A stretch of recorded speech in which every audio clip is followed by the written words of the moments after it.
Yon mga idol, magandang tanghali at ayan ang recipe natin ng ating bias ng baka, pata mga idol at ibubulalo natin yan. Ayan, pinainit ko na yung pressure cooker at nilagyan natin asin.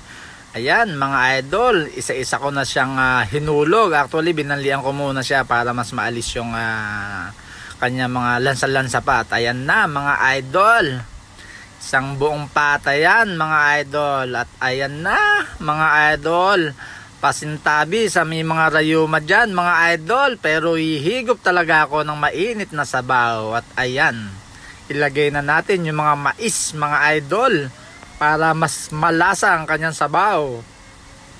Yan mga idol, talaga naman.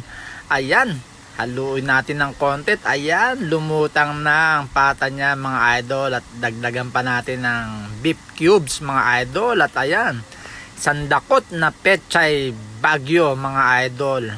Ayan na mga idol, konting bitchin ng konti para mas masarap. Ayan, kulo na siya ng konti mga idol. At ayan na, syempre ang finished product natin.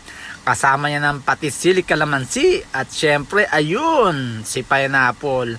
Maraming salamat sa inyong pagtangkilik sa aking vlog. Bye bye!